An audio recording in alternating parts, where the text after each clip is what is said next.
What would you do if you could live forever? You'd finally have time to do everything you ever wanted. Learn a new language or skill, read all the world's books, spend time with family, finally travel. You could do all the things you always wanted to do but were never able to because you lacked the time. So my next question is, would you? If you had endless time, would you actually do any of those things? Would you do anything at all? Life is given purpose through death. Without death, life loses its purpose.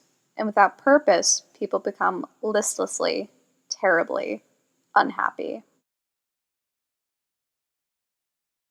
Let's have an in-depth talk about Houseki no Kuni from someone who is actually up to date with the manga. Hey y'all, what's up? It's your boy. Let's talk about Phos's character development. As a disclaimer, I'm going to assume that you've already seen Houseki no Kuni and that's why you're watching this video. I am going to spoil most of the anime as well as a good chunk of the manga. I'm also going to be using they/them pronouns when referring to the gems because they are gender non-binary beings. If you find it too hard to understand the singular they, you can watch someone else's video. I recommend Zeroloid, who uses female and then male pronouns for each video, but I'm guessing you've already seen them. Japanese pronouns aren't gendered, and neither are the gems, so while it's hard to use gender non-specific language in English, it's not impossible. The least I can do is put the same work the dub and the sub do, not to misgender anyone. Okay? Okay. No discourse in the comments, please. Frankly speaking, Houseki no Kuni is one of my new favorite anime of all time, ever. Which is wild because I adore traditional animation. Something someone drew with their hand is always going to appeal to me more than a CG model. However, unlike most shows that use CGI as a crutch to save money, for Houseki no Kuni it actually enhances the experience. This is partly because Studio Hibari used 2D animation when an effect couldn't be conveyed properly through CGI. But the art and the animation aren't what I'm here to talk about. Not today. You know that feeling when you're watching a weekly shonen anime that was clearly made with like a really cool premise, but the more you watch it, it becomes clear that the author didn't have an end game to back up that premise? Like, they came up with the idea for a new show, but then they didn't bother to give it a further plot past the first arc, and by the time they get past that arc, they're so exhausted from creating updates on a weekly basis that they're just making stuff up on the fly. Yeah, Houseki no Kuni is the opposite of that. For some people, that's not going to be their cup of tea. Many people enjoy the endless, episodic nature of weekly shonen anime that can go on for basically forever as long as the author is still making money. But for me, I would much rather read a story that comes to a meaningful end instead of merely spluttering out of existence. And I'm making this video now because it feels like Houseki no Kuni is about to reach its end. Which again is wild because watching the anime and then reading all of the manga only took me about a day and a half. So, Houseki no Kuni has a really tight, well-written story, and the driving force is that of the main character, Phosphophyllite, and how they change and grow as a person over the course of the series. Phos gets more character development in 12 episodes than many shonen protagonists get in their entire series, and Phos still develops after that. The only exception I can think of is maybe Deku, whose character starts at rock bottom and then has an incredible growth over 3 episodes. But those episodes are used mainly as setup to establish the starting point for the story, and after that, his emotional growth plateaus instead of focusing on his growth as a hero. Actually, Deku and Phos have a lot in common, not just being green, but also the, mentality of hurting themselves to become stronger, but I'm getting ahead of myself. For all intensive purposes, Phos starts off the series as a child. They're literally one of the youngest gems at only around 300 years old, but also they haven't found their place in society yet. Phos is determined to fight to be useful, despite their weak constitution. And even though many other gems find purpose out of battle, like making clothes or carpentry or smithing. Euclase, for instance, who really grew on me the second time around reading the manga, despite having a hardness of 7.5 and being suited for battle, chooses not to fight, instead finding worth in their day-to-day life. But Phos doesn't have the patience for that, because Phos is, at this point, a spoiled brat. They live in a paradise where they don't have to collect food, go to school, or do anything they don't want to, and no one is going to pressure Phos into battle because of how brittle they are. Gems are immortal. The only way they can die is to be killed. As a gem, even if Phos is broken, they can just be put back together again. This means that Phos has lived their entire life free from and not understanding consequence. To look at it from a human perspective, imagine you're running down a steep cliff. It's exhilarating as you can run faster and faster as gravity pulls you down, but then you trip and fall, and you've broken your arm or your leg, and you have to spend months recovering from that injury. That memory you have of the freedom from running is forever going to be tinged with the memory of the pain that was caused by it. But even if a gem is broken, it's no problem, because if all the pieces are collected, they can be perfectly repaired with just a little time and patience. Despite the constant threat of attacks from the Lunarians that should cause at least a modicum of concern for Phos's health and well-being, Phos is nonplussed. This is because at this point, Phos is literally unable to comprehend the consequences that the Lunarians have for gems, because Phos is protected from the Lunarians in several ways. Phos wanting to fight is like a child wanting to play at being soldier. They don't understand that the war that they're in is brutal. As a species that only knows death through battle, Phos has no real concept of death at all. Ventricosus has to actually explain what death is to Phos, that when someone dies, they go away and can't be seen or talked to anymore. But because hypothetically, gems can be reformed indefinitely, combined with their immortality, gems as a species can't let go of anything. They can't accept failure, they can't move on.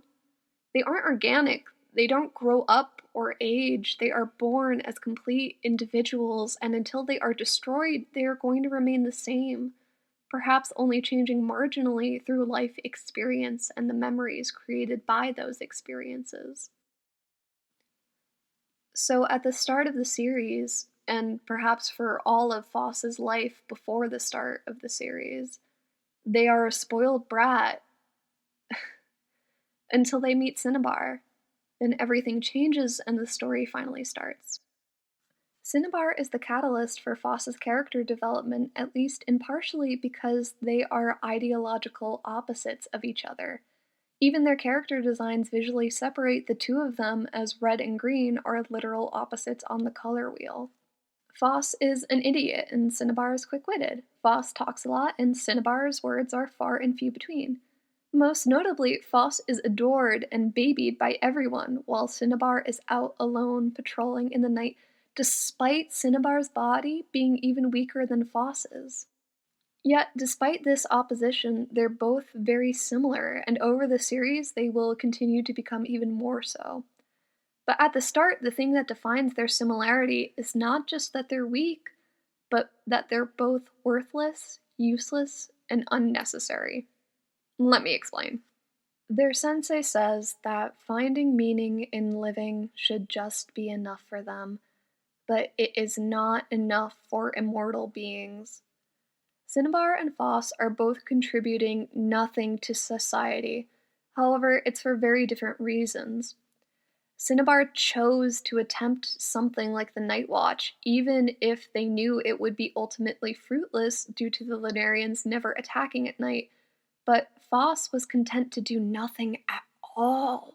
It isn't until Phos is confronted with Cinnabar, a gem that's even weaker than them, just as useless, still doing their best, patrolling every night, because they're just waiting to die, that Phos starts to change.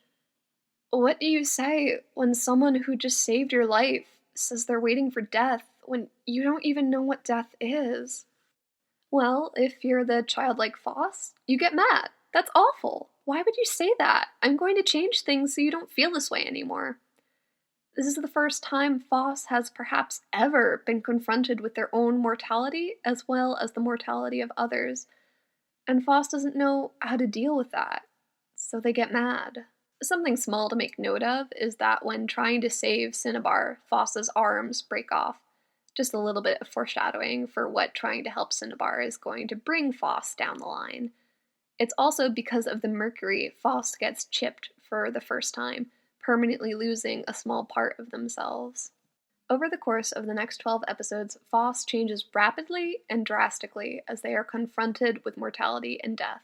Phos loses their legs when captured by the Lunarians after being sold out by Ventricosis, Phos immediately realizing their whole life has been a waste in comparison to Ventricosis, who, despite being so young, has achieved much more than Phos ever has, losing a third of themselves, along with the memories of Jade and the ocean, but gaining fast, strong legs in return.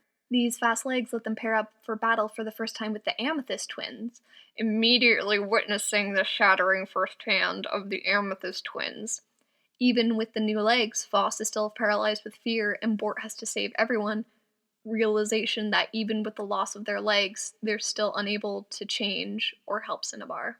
After the incident with the Amethyst twins, Phos is racked with grief and, for the first time, can't sleep. No one blamed Phos, even when the Amethyst twins were going to be killed, and Phos did nothing. After the matter, the twins apologized, saying it must have been upsetting for Phos, even though if Bort didn't show up, they would have been the ones who have died. Phos would have been responsible for letting them die.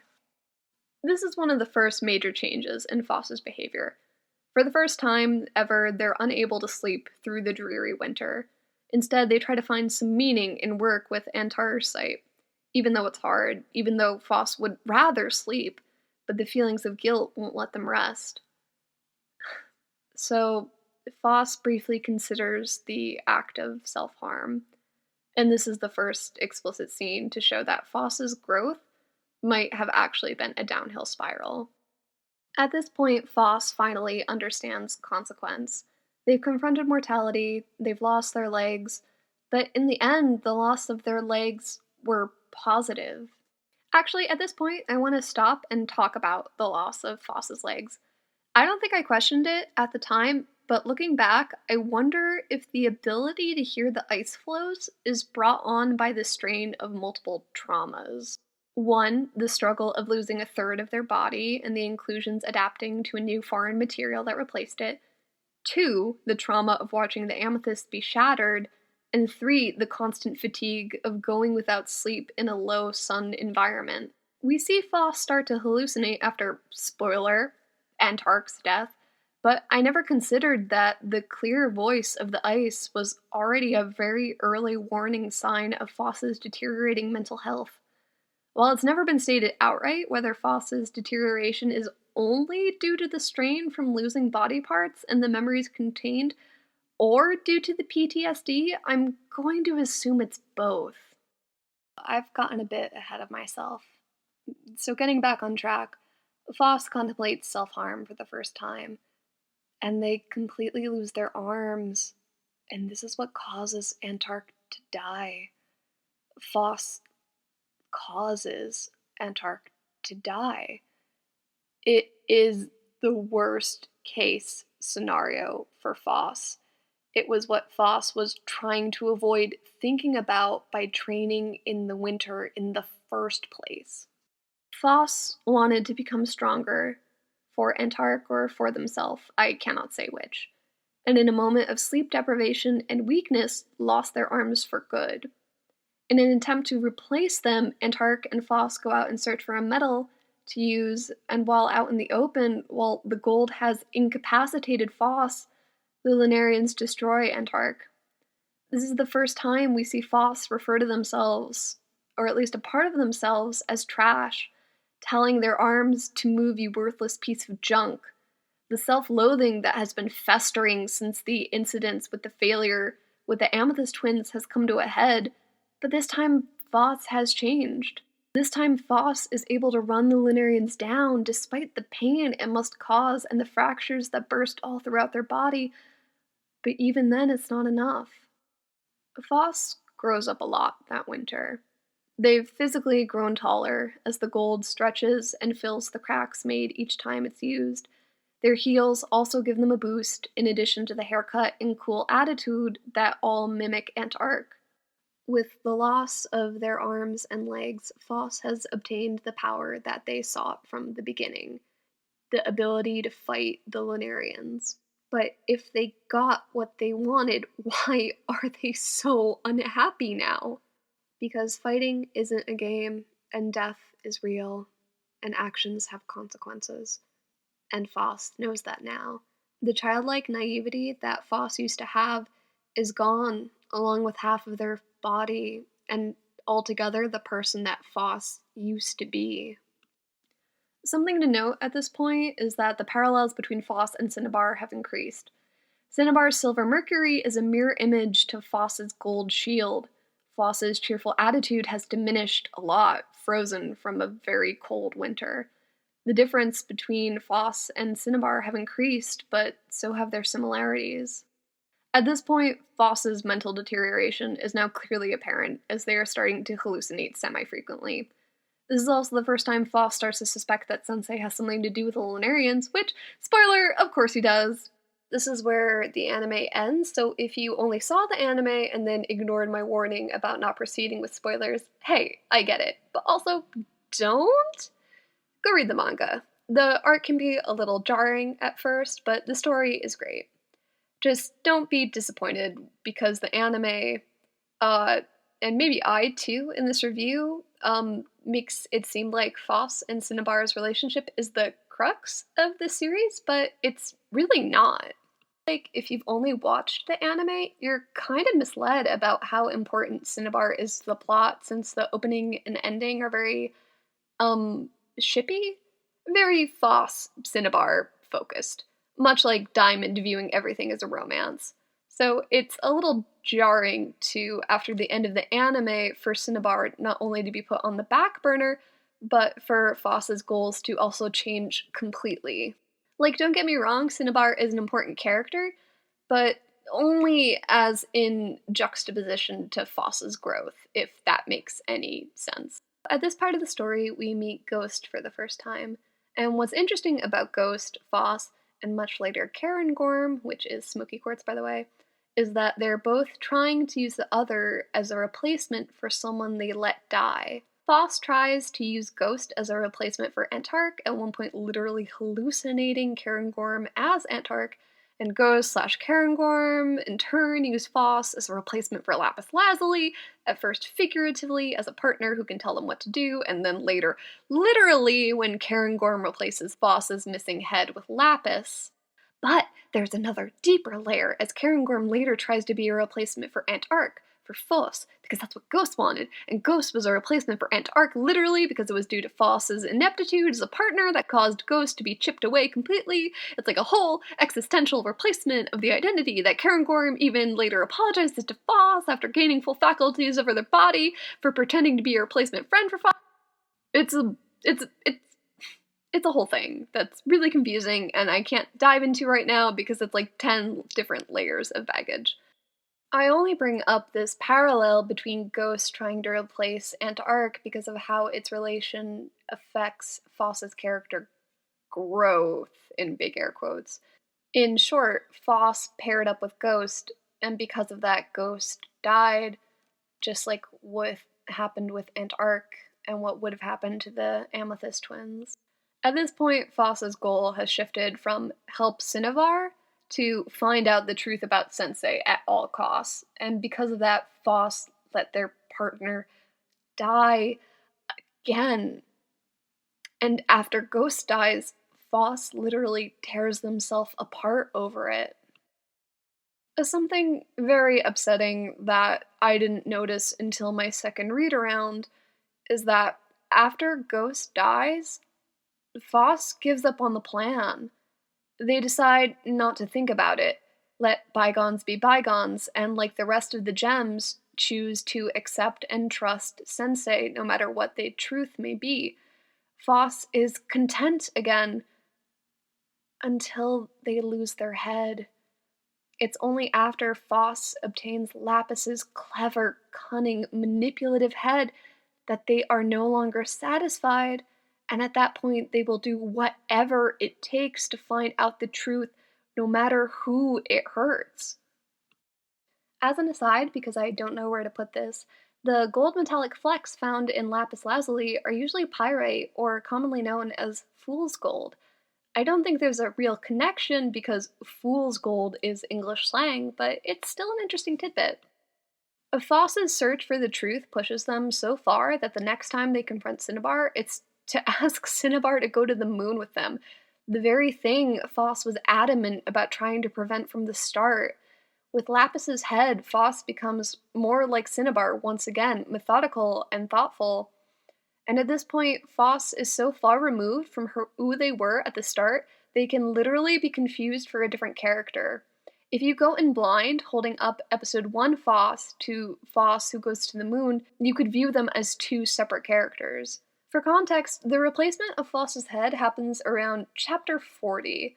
The manga is, at the time of release of this video, at about chapter 80, so that's 40 more chapters later, and I thought things couldn't get any worse, but the secret is that literally with each new chapter, things get just a bit worse. There's this one heart-wrenching scene where Phos comes back from the moon and thinks about their former self. And at this time, instead of being embarrassed looking back at what a fool they had been, the memory of those carefree days with Sensei caused Phos to burst into tears. Because at this point, Phos is doing everything they can to hurt Sensei, and they don't even remember why anymore. Like, I know that the chapters are going to get worse and worse, and I'm ready for the pain. I can't even imagine what it could be. Like, what more could you possibly do? So there's actually a really easy way to see how much Phos changes after losing a part of their body. Because with each mini arc, we get this little check-in with Cinnabar, like, alright, my promise to Cinnabar, my reason for changing in the first place. The first Phos promises to find a better job for Cinnabar so that they won't want to go to the moon anymore. Then Cinnabar finds Phos washed up on the sea, legless, saying that they'll try harder next time. Then, after winter, Phos loses each of their arms. Phos has lost some of their memories about Cinnabar. They insist they're going to find a new job investigating Sensei and the Lunarians, but have forgotten that it's supposed to be a fun, better job, and then relents because it's not. Even though, at this point, Cinnabar admits to themselves that if Phos just asked them to team up instead, they would agree. This is the second to last check-in that we've had so far. This is extra tragic because it would be a solution to the original problem that Phos was trying so hard to solve in the first place, but Phos has changed too much to even think about it. The last check-in after gaining Lapis's head is where Phos declares that they're going to the moon and asks Cinnabar to join. And Cinnabar refuses, which is a complete inversion of Phos's original goal.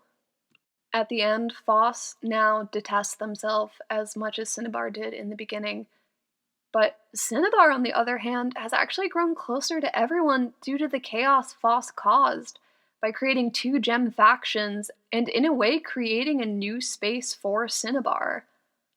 So in a way, they succeeded. It just doesn't matter anymore. But not really, especially if Phos does actually manage to kill literally every living being on the planet, as is implied by the last chapter. I am shook!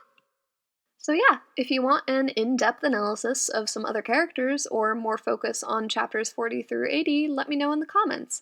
Though I'm thinking about doing my next video on Utena. Now, that may seem like a big jump for you who haven't met me, but honestly, Houseki no Kuni feels like a really good magical girl anime, and I haven't had a good one of those since Madoka.